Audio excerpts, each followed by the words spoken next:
गुरु कबीर साहिब की जय। प्रातः स्मरणीय विश्व वंदनीय संतों के सम्राट सदगुरु कबीर साहिब जी के पावन चरण कमलों में त्रिवार बंदगी करते हुए सदगुरु कबीर साहिब जी का महान ग्रंथ रत्न बीजक, जिसकी आज 19-21 की साखी है। सदगुरु कबीर साहिब जी इस 21वीं साखी में बहुत सुंदर बात कह रहा है, बहुत मार्मिक। सदगुरु कबीर साहिब जी कहते हैं, आधी साखी सिर खड़ी जो निर्वारी जाए, क्या पंडित की पोथिया जो रात दिवस में लिगाए। सदगुरु कबीर साहिब जी कह रहे हैं कि आधी साखी, पूरी साखी नहीं, केवल आधी साखी ही सिर पर खड़ी है तुम्हारी रक्षा करने के लिए, तुम्हारा कल्याण करने के लिए। जैसे कहते हैं ना, जिसके सिर पर हाथ हो तेरा वो कैसे दुख पाएगा। जिसके सिर पर माता पिता का, गुरुजनों का, बड़े बूढ़ों का, बुजुर्गों का या किसी मजबूत व्यक्ति का हाथ होता है, वो कितना सुरक्षित होता है, कितना सुखी होता है। तो यहाँ सदगुरु कबीर साहिब जी अपनी ज्ञान की जो साखियां हैं, साखी आँखी ज्ञान की, विजय महिमा का है ना, समुझ देख मन मान, इसमें है साखिया, बिन साखी संसार का झगड़ा छूटत बनाए। तो सदगुरु कबीर साहिब जी कहते हैं, साखी अर्थात गवाही, साक्षी। मेरी जो साखियां हैं ये ज्ञान की गवाही देने वाली, जीव का स्वरूप बोध, आत्मचिंतन जो भूल चुका है उसका परिचय देने वाली है। और साहिब कह रहे हैं कि मेरी आधी साखी ही कल्याण में पूर्ण सक्षम है। आधी साखी सिर खड़ी जो निर्वारी जाए। साहिब कहते हैं, निर्वार करना क्या कहलाता है? निर्वारी यानी जो निर्णय करेगा, विचार करेगा, विवेक करेगा। साहिब ने कहा ना, करहु विचार तो सब दुख जाए। हमारे जीवन का सारा दुख दूर हो जाएगा यदि हम विचार कर लें। तो यहाँ जो निर्वारी जाए अर्थात यदि निर्णय करोगे, विचार करोगे मेरी बातों पर, तो आधी साखी ही हमारा आपका कल्याण कर सकती है। हमें ज्ञान की ज्यादा आवश्यकता नहीं है। आप और हम विचार कर रहे हैं, मनुष्य के अलावा कोई भी प्राणी, जितने भी मानवेतर अन्य 3 खानियों के प्राणी हैं, क्या वो कभी कहीं पढ़ने जाते हैं? उनका कोई स्कूल कॉलेज है? क्या वो कहीं सत्संग करने जाते हैं? उनके पास तो न वाक शक्ति है, ना इतनी प्रबल विचार शक्ति, दोनों नहीं। फिर भी कितना बढ़िया जीवन जी रहा है। उन्हें किसी मंदिर की जरूरत नहीं, मस्जिद की जरूरत नहीं, गुरुद्वारे की जरूरत नहीं, सत्संग की जरूरत नहीं है, दुआ ताबीज की जरूरत नहीं। उन्हें ग्रह लग्न मुहूर्त नहीं परेशान करते, दिशाशूल नहीं सताते। कि सताते हैं?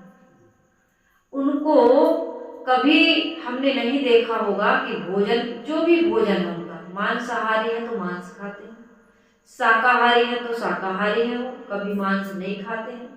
और जो भी उनका भोजन है उसको खाने के बाद कभी वो तंबाकू नहीं खाते, कभी गुटखा नहीं खाते, कभी शराब नहीं पीते, किसी प्रकार का नशा व्यसन नहीं करते, बिल्कुल सिंपल साधारण जीवन जी रहा है। उनके जीवन में ये सारी उलझने है ही नहीं, न भूत की, न प्रेत की, न देवी की, न देवता की, न दिशाशूल की, न ग्रह लग्न मुहूर्त की, न देवी देवताओं की, न ईश्वर ब्रह्म परमात्मा की, न मोक्ष कल्याण की, न किसी प्रकार के अनैतिक कोई भी भोग की। कल की चिंता नहीं है उनको। आज उनने भोजन कर लिया तो जो कुछ भी है उनके सामने, गुरुदेव जी कहा करते थे कि पशु को आप चारा डालिए और पेट भर जाएगा तो उसी चारे पर बैठ जाएगा, उसी पर टट्टी पेशाब कर देगा। उसको इतनी भी चिंता नहीं है कि कल क्या होगा। और मनुष्य ज्ञानी कहलाने के बाद भोजन पेट भर खा लिया, अब क्या चाहिए? तंबाकू चाहिए, गुटखा चाहिए, पान चाहिए, बीड़ी चाहिए, सिगरेट चाहिए, शराब चाहिए, कितने प्रकार के भोज्य पदार्थ हैं, लेकिन उसको क्या चाहिए? मांस चाहिए, अंडा चाहिए, मुर्गी का भ्रूण, कितनी गंदी चीज। इस मनुष्य को गोस्वामी जी कहते हैं बड़े भाग मानुष तन पावा। लेकिन वो क्या खा रहा, क्या पी रहा, क्या बोल रहा, क्या कर रहा है, नैतिक अनैतिकता का उसे कोई ज्ञान नहीं। तो साहिब कहते हैं आधी साखी, ज्यादा ज्ञान की जरूरत नहीं, तुम्हें इतना ज्ञान मिला लेकिन किया क्या तुमने? दुरुपयोग किया ना जीवन में। कोई जानवर महुआ, गुड़ और आटा को, अनाज को सड़ाकर शराब नहीं बनाते, लेकिन मनुष्य कितना ज्ञानी हो गया कि गुड़, महुआ और अनाज को सड़ा करके शराब बना रहा। पाउच को कौन बनाता है और उसको फाड़ करके बस सीधा मुंह में ले जाता है। ये पान, तंबाकू, ये सब कौन बना रहा है? प्रकृति ने थोड़ी बनाया है, ये ज्ञानी मनुष्य ने बनाया। कितना ज्ञान हो गया। एक कोर्ट कचहरी मुकदमा, ये जितने जितने जालसाजियां हो रही, मिलावटबाजी हो रही है, जितना ये व्यभिचार हो रहा है, हिंसा, हत्या, लूटपाट हो रहा है, लड़ाई झगड़ा हो रहा है, कौन कर रहा है? तो इतना ज्ञानी हो गया है, इतना ज्ञानी हो गया। और जो ज्ञानी नहीं है उनका जीवन देख लीजिए, कभी सुसाइड करके नहीं मरते हो, कभी कोर्ट कचहरा मुकदमा में वो दिखाई नहीं देते कि वहां कोर्ट में दिख रहा है कि कचहरी में दिख रहा है कि उनके लिए कहीं सरहद पर सिपाही खड़े हैं, कुछ भी नहीं, अपना जीवन जी रहा है। लेकिन मनुष्य का जीवन देखिए। इसलिए सदगुरु कबीर साहिब जी कहते हैं ज्यादा ज्ञान की जरूरत नहीं है, यदि थोड़ा ज्ञान है लेकिन सही ज्ञान है तो हम सुखी हो सकते हैं। तो सदगुरु कबीर साहिब जी कह रहे हैं आधी साखी सिर खड़ी जो निर्वाली जाए। ज्ञान थोड़ा हो लेकिन सही हो तो हमारा कल्याण हो सकता है। गोस्वामी जी ने कहा एक घड़ी आधी घड़ी आधी में बुनियाद, तुलसी संगत तुलसी चर्चा राम की घटे कोटि अपराध। राम की चर्चा, तो ये राम की चर्चा क्या है? उस राम की चर्चा नहीं जिस राम की चर्चा दुनिया के लोग कर रहे हैं। उस राम की चर्चा में, उस राम के याद में, उसके जाप में हमारा कल्याण नहीं होगा। हमारा राम, हम सबका राम, अपना अपना राम अपने अपने पास। जो राम के पास राम था वही राम हमारे पास है, वो हम सबके घट में बैठा हुआ। पंडितों ने, संतों ने, महापुरुषों ने जिस जिसको यह बताया, जिन जिन लोगों ने यह बताया कि तुम्हारा राम तुम्हारे अंदर, उसका जीवन सुंदर बन गया। और जिस जिसको बताया कि तुम्हारा राम मंदिर में है, उसका जीवन बिगड़ गया। दशरथ के राम को हम जिस चित्र में, जिस मूर्ति में देखते हैं और सोचते हैं कि हमें मिल जाए, इनके नाम से हमारा पाप कट जाएगा, वो भटक जाते। क्यों भटक जाते? क्योंकि कबीर साहिब जी कहते हैं कि राम का नाम लेने से आप मुक्ति की आशा जो करते हो, भरोसा जो करते हो, या दृढ़ विश्वास बना लिए हो, विचार नहीं किए हो, उस राम ने यदि बाली को छिप करके मारा, एक समय ऐसी बने आई उन्हों अवसर पाई, उसमें है ना, आपन कर्म न बैठो जाई। सदगुरु कबीर साहिब जी के बीजक में है कि कर्म का लिखा मिटे तो कैसे, तो मुझे याद है, लेकिन वो जो लाइन है वो राम जी के बारे में जो कहा गया है बीच में कि यदि राम ने बाली को छिप करके मारा तो कृष्ण अवतार में उनको जरा नाम के व्याध से उनका भी प्राणांत हुआ। वो अपने कर्मों के फल को नहीं काट सके, तो हमारे आपके कर्मों के फल को कैसे काट सकते? एक समय ऐसी बने आई उन्हों अवसर पाए। नारद मुनि को बदन छिपायो कीनो कवि को स्वरूपा। और शिशुपाल की भुजा उपारी आप भय हरि ठूठा। यदि कृष्ण ने शिशुपाल की भुजा उखाड़ दी तो जगन्नाथ में ठूठे हाथ ही नहीं होंगे।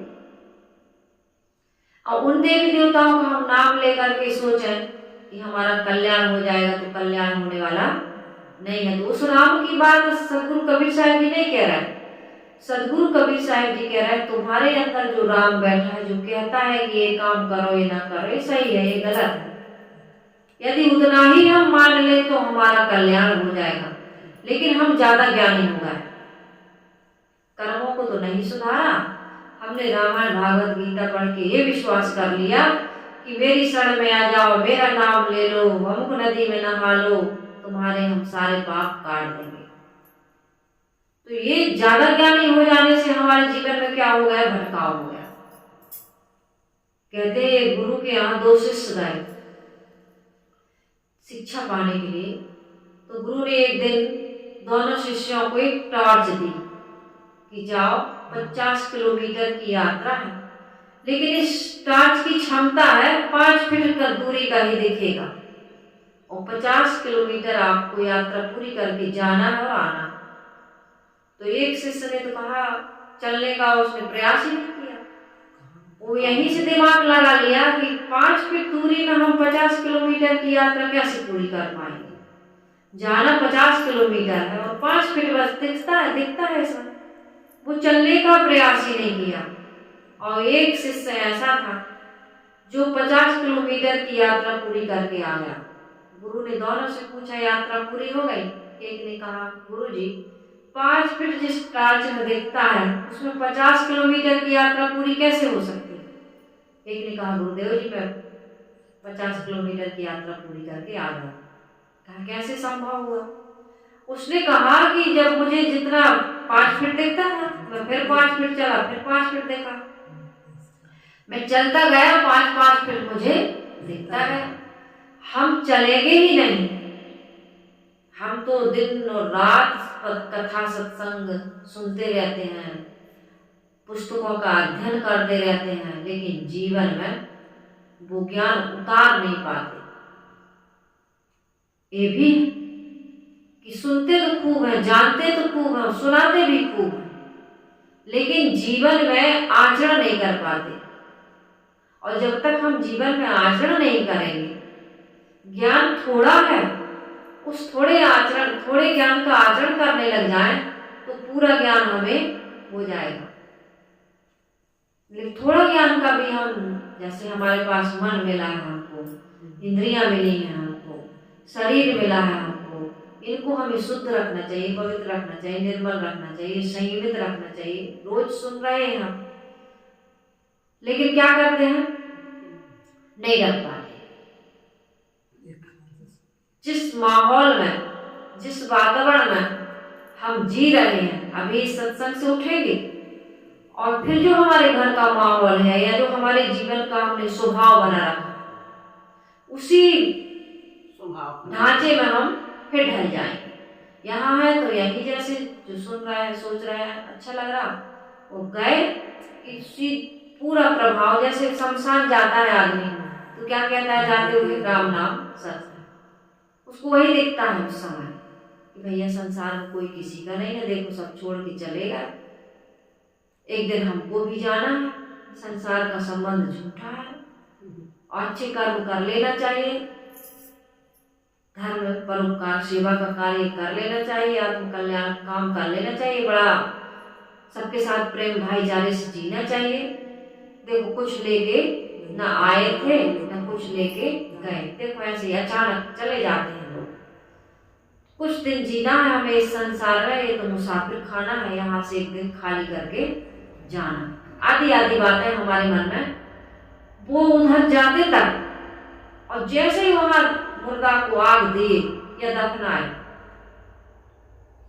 और जैसे ही घर की तरफ मुंह फेरे,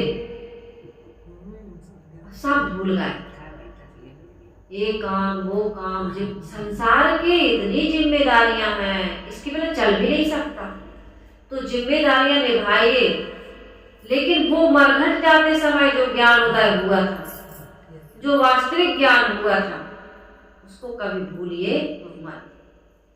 हमारे गुरुदेव जी ने कहा है ना, रे मौत प्यारी मौत मेरे सामने आया करे, रे मौत प्यारी मौत मेरे सामने आया करे। दुनिया का परम सत्य है मौत, और दूसरा परम सत्य है हमारी आत्मा। इन दोनों को हम क्या हो गया है, भूल चुके, बिल्कुल भूल चुके। राम को और मौत को हमें सदैव याद रखना चाहिए, और इसको हम याद रख सकें, इसके लिए हमें सद्गुरु संतों की शरण चाहिए, क्योंकि वही बताते हैं मौत को, राम को। बाकी दुनिया के आदमी तो काम बताते हैं, और दुनिया के आदमी राग रंग की चर्चा करते हैं। मौत को कौन, अरे अभी थोड़ी मर जाओगे, यही कहते हैं ना, अरे अभी थोड़ी मर जाओगे, तुम दिन रात मौत की याद करते हो। या शुभ बात मत करो। कोई यदि छठी कार्यक्रम में जाए, बच्चा जन्म लिया, या शादी विवाह के समय जो जाता है ना, और कोई ऐसे मौत वाले गाना गीत गा दे, तो चुप करा देंगे तुरंत। असगुन करने आई हो, मौत की याद। हम लोग चलाते थे सुबह सुबह सतगुरु कबीर साहिब जी की निर्गुणी भजन, मोर सैया लेकर गए मैं ना लड़ी, या 2 दिन है इस घर में, 2 दिन है इस घर में रहना, आखिर जाना जरूरी रे, किस हित में धन जन को जोड़ूं, झूठा राज जगीरी रे। अच्छे अच्छे भजन चलते थे। सुबह से मौत को याद कर लो, कहीं ऐसा ना हो शाम तक कोई पाप हो जाए, कोई ऐसा ना हो कि शाम तक मन इंद्रियों से कोई दुष्कर्म हो जाए, कोई गलत विचार आ जाए। सुबह से सच्चाई को याद करो कि मरना है।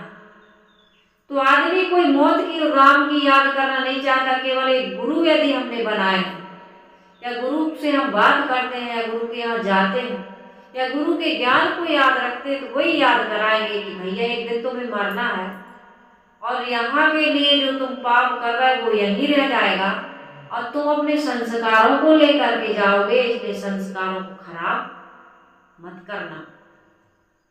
तो गुरुदेव जी कहते हैं, रे मौत प्यारी मौत मेरे सामने आया करे, तू सामने रहती नहीं तब माने पूजा भावता, निज चाह पूर्ण है तुसे संसार में सिर नावता।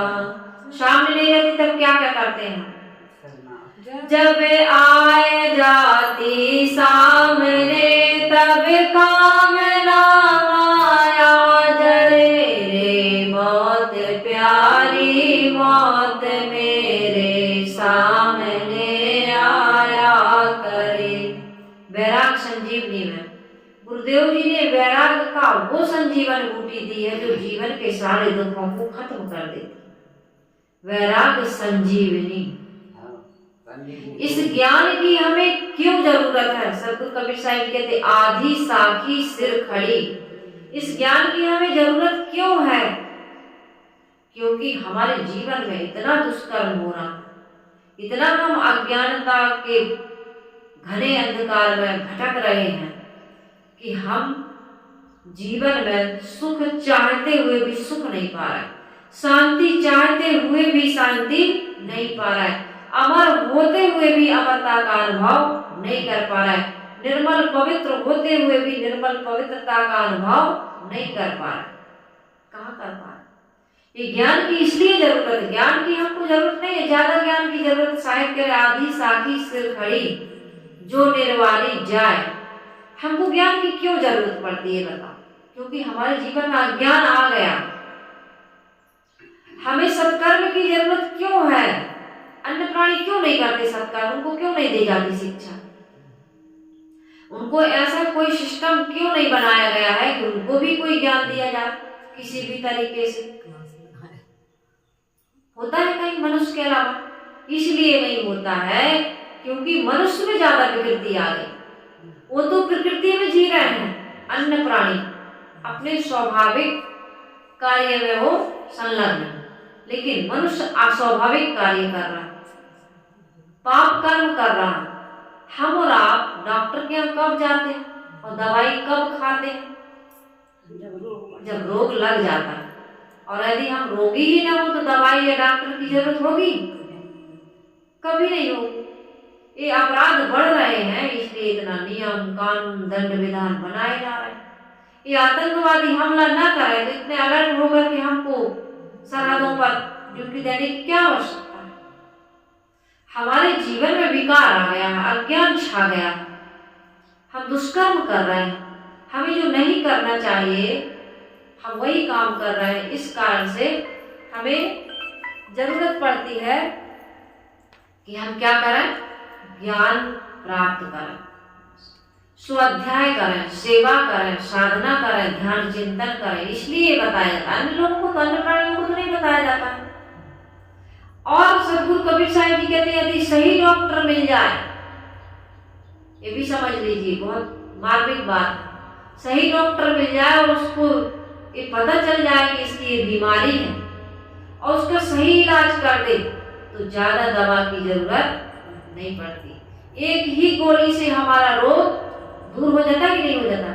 इसलिए साहिब कहते हैं आधी साखी सिर खड़ी, मेरी जो साखियां हैं वो आधी ही काफी है हमारे आपके कल्याण में। सदगुरु कबीर साहिब जी का थोड़ा ज्ञान ही काफी है, बस उस रहने में और आचरण में हमको आजीवन बने रहना। ज्यादा ज्ञान की आवश्यकता थोड़ी। आदमी में हो जाता है कि यार इतनी जल्दी कैसे ज्ञान हो जाएगा, और अपने ही पास भगवान कैसे है? मुक्ति और कल्याण का जो हम बाहर खोज रहे थे, सपना देख रहे थे, वो सपना इतनी जल्दी पूरा कैसे हो सकता है? अपने पास राम है, अपना स्वरूप ही मुक्त स्वरूप है। ये बात पचती नहीं लोगों को। कितने लोग गोली खाने के जब आदी हो जाते हैं, कई डॉक्टरों को बदल देते हैं, कई प्रकार की रिपोर्ट, कई प्रकार की जांचें करवा चुके होते हैं, और कोई ऐसा डॉक्टर मिल जाएगा, अरे भैया तुम कहाँ बैठा ले एक गोली सिम्टम, तो उसको विश्वास नहीं होता, इतनी एक गोली में कैसे ठीक हो जाएगी?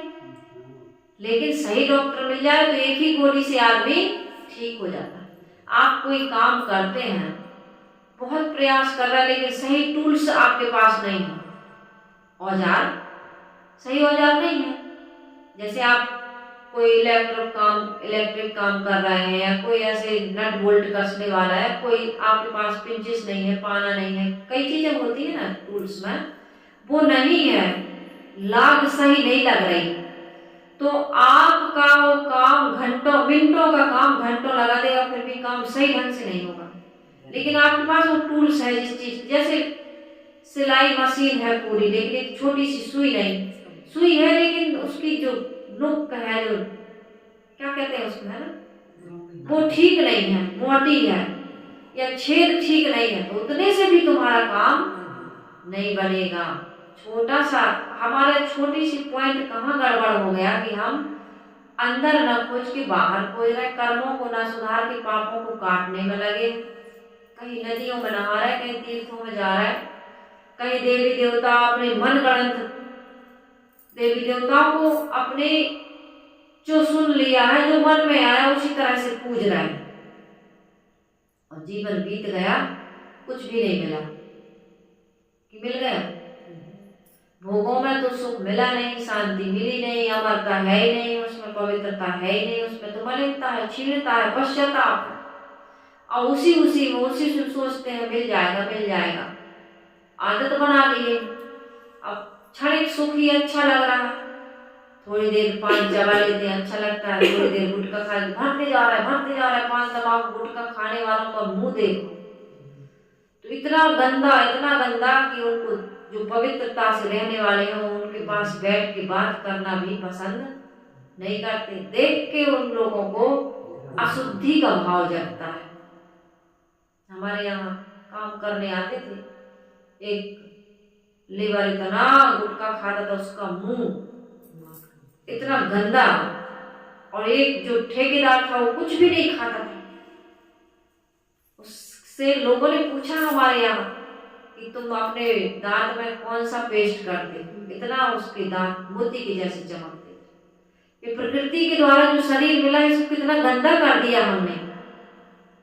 कबीर साहब का भजन है ना, चुनरी है अनमोल चुनरिया दिन दिन मैली हो, मैली हो रही हम कर रहे हैं। चुनरी है अनमोल चुनरिया दिन दिन मैली हो, दिन दिन मैली हो चुनरिया दिन दिन मैली हो। ये कितनी बेशकीमती चुनरी है, मानव जीवन रूपी चुनरी। और ये कैसी चुनरी है, चदरिया झीनी रे झीनी, 9-10 मास बुनन को लागे, और मूरख मैली कीनी, चदरिया झीनी रे झीनी। बड़ी महीन बड़े जतन से चुनरी को 9 महीने तक माँ के गर्भ में इसको पकाया गया है, बनाया गया। हम कितना गंदा कर रहे हैं, कितने प्रकार के व्यसन, कितने प्रकार के दोष दुर्गुण, कितने प्रकार के विकार मन में विकार है, जीवन में दुर्व्यसन है और आचरण में दुराचरण है। कैसे सुखी हो जाएंगे बताओ, हो सकते हैं सुखी? सदगुरु कबीर साहब जी ने कहा, चाहत सुख दुख संग ना छाड़ा। क्यों? क्योंकि भंवर जाल में आसन माड़ा। ये मन में जो भंवर उठता है, भंवर पानी में जो भंवर उठती है, उस भंवर में जो पड़ जाता है वो गड़ जाता है नीचे, वो नीचे से ऊपर नहीं आता। ऐसे ही डूबने वाला तो बच सकता है, लेकिन जो भंवर में डूबता है वो नीचे गड़ा देती है भंवर। इसी प्रकार से संसार के कुसंस्कारी लोग, ये हमारे मन इंद्रियों की उत्तेजनाएं, ये इतने प्रकार के दृश्य, इतने प्रकार के ग्रंथ, आज तो हमारे हाथ में कुसंग है, हमारी जेब में कुसंग, हमारे बिस्तर पर कुसंग। पहले तो कुसंगी खिड़की या दरवाजे से आते थे, अब तरंगों से आ रहे हैं। बच्चा पेट से मोबाइल रूपी कुसंग से, मोबाइल बुरी चीज नहीं है। मैं हमेशा प्रवचनों में कहती हूँ कि आदमी का दुरुपयोग करना आदमी को पतन की ओर ले जा रहा है। कोई भी चीज का दुरुपयोग, ये शरीर हमको तो कल्याण के लिए मिला, लेकिन हमने इसको बर्बाद कर दिया। ये समय और शक्ति को हमने क्या किया, दोहन दुरुपयोग में किया, सदुपयोग में नहीं किया। अच्छी जगह नहीं गए, अच्छी बात नहीं सुने, अच्छे लोगों से नहीं मिले, अच्छे काम नहीं किए। तो सदगुरु कबीर साहब जी कहते हैं, आधी साखी सिर खड़ी जो निर्वारी जाए, और क्या पंडित की पोथिया जो रात दिवस मिली गाए। रात दिन हम पंडित की पोथी पढ़ रहे हैं, पंडित का ज्ञान सुन रहे हैं, जो कहता है तुम्हारे ऊपर कोई देवी है, देवता है, कभी कह देता है भूत लगे हैं, कभी कह देता है ग्रह टेढ़ा है, कभी कह देता है इस दिशा में मत जाओ। भटका रहा है कि नहीं भटका रहा? ये पंडित की पोथी क्या करेगी? हमको भटका रही है, हमको भयभीत कर रही, हमको परावलंबी बना रही, परमुखापेक्षी बना रही। सदगुरु कबीर साहब जी कहते हैं, हो हजूर मैं ठाड़ कहत हूं, अब तक संभाल। तुम हुजूर हो, मालिक हो, खुद को संभालो और मन इंद्रियों के संग्राम में विजयी हो। गुलाम मत बनो, गुलामी की जंजीरों को तोड़ करके फेंक दो। अभी 15 अगस्त आएगा ना, हम कितने गीत गाएंगे। हमारे देश को आजाद करने के लिए, स्वतंत्र करने के लिए हम गणतंत्रता दिवस मनाते हैं, आजादी दिवस मनाते हैं। हमारा स्वयं का गणतंत्र कब चलेगा? हम कब आजाद होंगे इन विकारों से, मन इंद्रियों की गुलामी से? हम अपना नियम, अपना कानून, अपना संविधान कब बनाएंगे? कब बनाएंगे?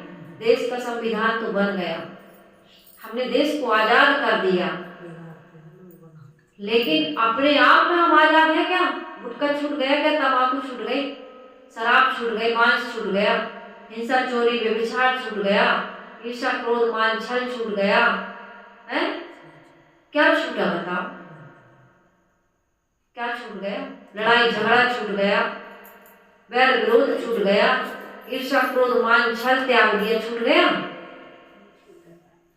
छोड़ो, इसको छोड़े बिना मुक्ति या आजादी का अनुभव नहीं हो सकता है। हम अपने आप में कह रहे हैं, अपने हाथ से बंधन बनाते जा रहे, बनाते जा रहे, बनाते जा रहे। सदगुरु कबीर साहिब जी कहते हैं, परमुखापेक्षी मत बनिए। जीवन के हम अपने जीवन के स्वयं शिल्पकार बने। अपदीपो भव, अपना कल्याण, अपना उद्धार हम स्वयं कर सकते हैं और स्वयं को ही करना पड़ता है। दूसरा रास्ता बता दे भले। महात्मा बुद्ध जी से पूछा कि आपके गुरु कौन? उन्होंने कहा हमारे 3 गुरु हैं, लेकिन असली गुरु तो मैं ही हूँ। उन्होंने कहा कि 3 गुरु हैं, किसने तुम्हारा कल्याण किया? कल्याण सहायक कौन है? 3 गुरु है, लेकिन किसके ज्ञान से आपका कल्याण हुआ? उन्होंने कहा सच्चाई यदि मैं बताऊं तो मेरे ही ज्ञान से मेरा कल्याण। यदि मैं ज्ञानी ना बनूं, हम अपने जीवन से न सीखें, हमने क्रोध किया तो ये ज्ञान हुआ ना कि अरे मन मलिन हो जाता है, संबंध बिगड़ जाता है। स्वार्थ में क्या हो जाता है? स्वार्थ में बाधा पड़ती है। बहुत ही क्रोध करके लड़ पड़े, उल्टा सीधा कह दिया, तब प्रेम से वो भोजन बना के थाली परोसती नहीं। अब हमें भूखा रहना पड़ता है। मन पसंद दूध मलाई कहाँ मिल रही है? सब्जी भी नहीं मिल रही, दाल भी नहीं, क्योंकि हमने बहू का मन स्वार्थ में बाधा पड़ी कि नहीं? अपनी जुबान गंदी हुई कि नहीं? मन में पश्चाताप हुआ कि नहीं? घाटा ही घाटा तो है नहीं।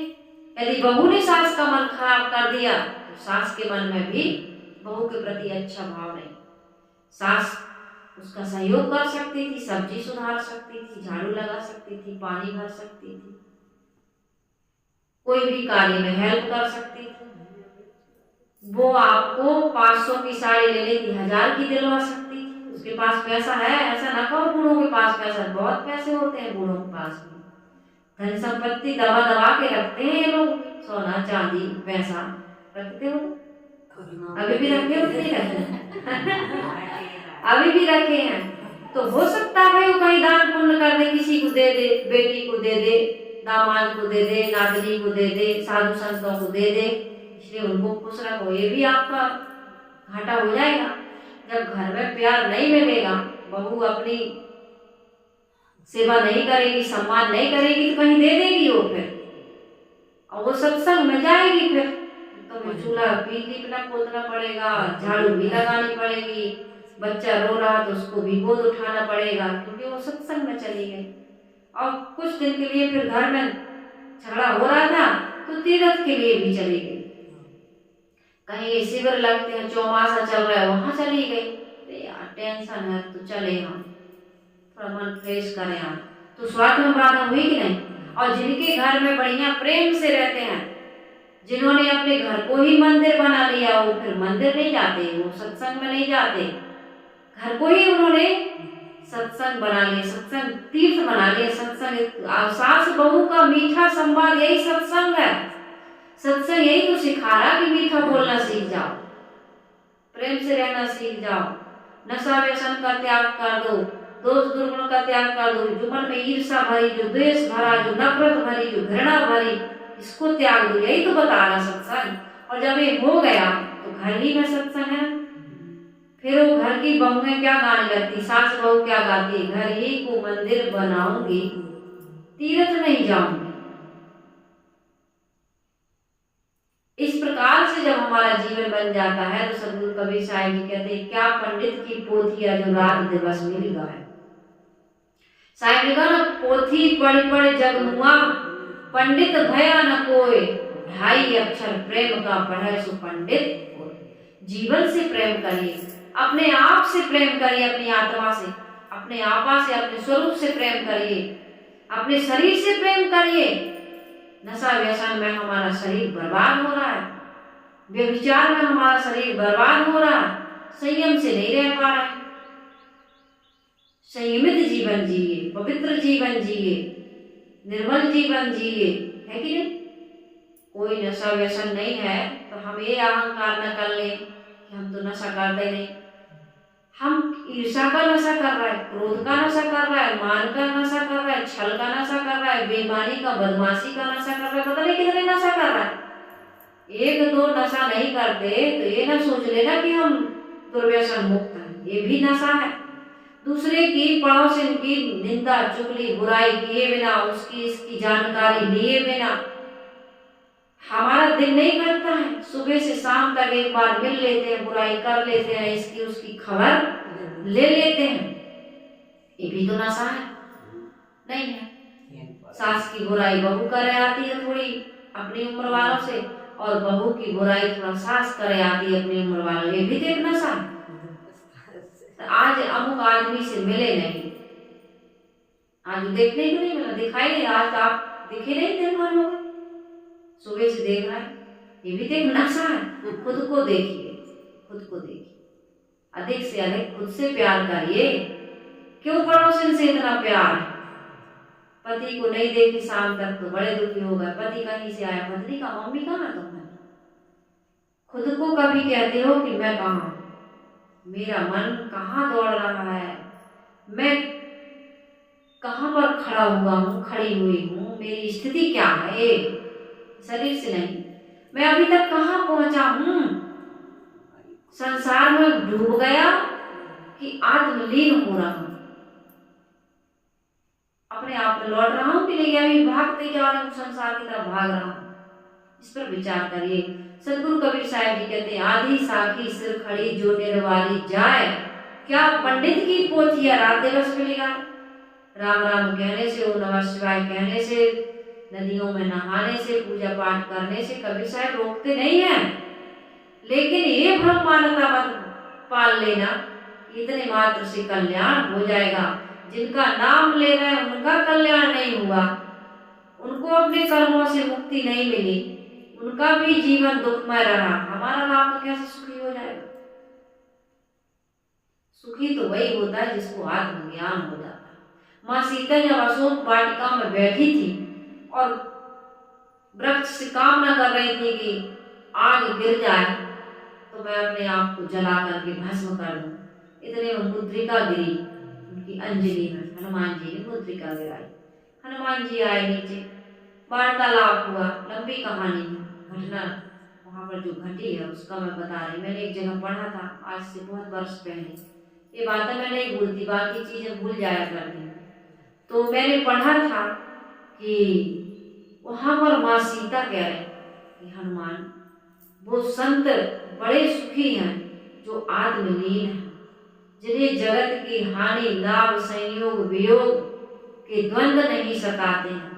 हम तो देखो अपने पति से, अपने स्वामी से अलग होकर वियोग की पीड़ा में जल रहे हैं, लेकिन संत कितने बढ़िया हैं। कैसे हैं संत? कैसे हैं? सुख आते हैं, दुख आते हैं, इन आते जाते सुख दुख में हम मस्त रहते। सुख आ रहे हैं, जा रहे हैं, उनका कहीं कोई लगाव नहीं, कहीं कोई आकर्षण नहीं, कहीं कोई आसक्ति नहीं, कहीं कोई बंधन नहीं। अपने आत्मा राम में, अपने स्वरूप विचार में, आत्मचिंतन में लीन है वो।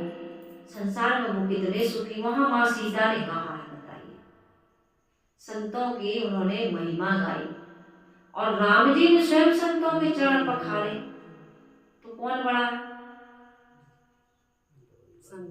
कौन बड़े? संत बड़े। संत बड़े। हम लोग पहले वो कहते थे ना कि कौन बड़ा, उस पर से कुछ बोलते ना कि राम बड़े, वे कहते हैं कि फिर वो संतों के चरणों में क्यों पड़े, वो पहले गाते थे ना। पृथ्वी बड़ी तो शेष पे क्यों खड़ी, शेष बड़े तो शंकर के गले में क्यों पड़े, शंकर बड़े तो कैलाश पर क्यों खड़े, कैलाश बड़ा तो रावण के हाथ पर, रावण कैलाश कोई उठा के ले गया तो कहते हैं, तो कहे रावण बड़े, कहे राम के हाथ क्यों मरे, तो कहे राम बड़े, कहे राम संतों के चरणों में क्यों पड़े, जब राम बड़े तो राम संतों के चरणों में क्यों पड़े। तो फिर ये निर्णय हुआ कि संत बड़े, इसलिए संतों की महिमा गाई जाती है। संतों की महिमा में गोस्वामी जी हो, चाहे कबीर साहिब जी हो, चाहे संसार का कोई भी व्यक्ति हो, कोई भी महापुरुष हो, संत की महिमा सबने गाई। इसलिए संतत्व संसार का सबसे उच्च और महान पद है। इसलिए हम सबके अंदर में संतत्व आना चाहिए। संत केवल भेष नहीं होता है, संत रहने और आचरण होता है। अभी हमारे यहाँ भक्त आए थे राजस्थान से, कितना निर्मल पवित्र जीवन, कोई नशा व्यसन नहीं, कितना बढ़िया उनका पहनावा ओढ़ावा, बोलचाल, सेवा की भावना। तो एक गृहस्थ में रह के भी एक व्यक्ति संतत्व का जीवन, उसके अंदर संतत्व तो आ सकता है। और इतने ऐसे कितने गृहस्थ हैं जो संतों को भी उनके लिए वो प्रेरणा का स्रोत बनते हैं। इतना सुंदर, ऐसे दलदल में रह करके, कीचड़ में जैसे कमल रहता है, ऐसे रह रहे लोग। तो ऐसा ही हम सबको जीवन जीने का साहस सदगुरु कबीर साहिब जी दे रहे हैं। सदगुरु कबीर साहिब जी कहते हैं, आधी साकी सिर खड़ी जो निर्वाली जाए, क्या पंडित की पोथिया जो राग दिवस मिली गाए। थोड़ा सा ज्ञान है, लेकिन निर्णय का ज्ञान हो, विवेकपूर्ण ज्ञान हो, हमें समझ जाए कि जड़ क्या है, चेतन क्या है, बंधन क्या है, मोक्ष क्या है, खाद्य क्या है, अखाद्य क्या है, करने योग्य क्या है और त्यागने योग्य क्या है, हमारे जीवन का दोष दुर्गुण क्या है और हमारे जीवन का सद्गुण क्या है, किस चीज को हमें बढ़ाना चाहिए, सद्गुण को बढ़ाना चाहिए, दुर्गुण को त्यागना चाहिए, नशा व्यसन का त्याग करना चाहिए। जीवन में जो जिसके बिना नहीं चल सकता उसको हमें जीवन में भले हम धारण कर लें, अपना लें। अनावश्यक सारी क्रियाओं को विचार करके छोड़ दें और जो परम आवश्यक है उसको सादगी पूर्वक जीवन निर्वाह के लिए उसका हम उपयोग करें, तभी हमारा कल्याण हो सकता है। मुक्ति का हम अनुभव कर सकते हैं, मोक्ष कल्याण प्राप्त कर सकते हैं। नहीं तो जीवन भर ज्ञान प्राप्त करते रहे, इस गुरु को, उस गुरु को, इस ग्रंथ को, उस ग्रंथ को, इस तीर्थ को, उस तीर्थ को, इस देवता को। कितने देवता पूज लिए हमने, एक देवता से भी हमें संतोष नहीं। अभी गणेश जी आएंगे तो गणेश को भी पूजेंगे, दुर्गा जी आएंगे तो उनको भी पूजेंगे। अभी कांवरियों ने शिव जी का भी सावन में कांवड़ यात्रा की ही है, और भी जितने आएंगे, लक्ष्मी जी आ जाएंगे तो उन्हीं को पूज लेंगे। दीपावली में बस त्योहार शुरू हो चुके, हम पूजते रहेंगे, लेकिन जीवन को निर्मल पवित्र नहीं बनाएंगे तो हमारा कल्याण नहीं होगा। तो हम सबका कल्याण हो, हम सबका मंगल हो, सबका जीवन सफल और सार्थक हो, इन्हीं शुभकामनाओं के साथ वाणी को विराम दे रही हूँ। आइए सभी लोग गुरु वंदना कर लेते हैं।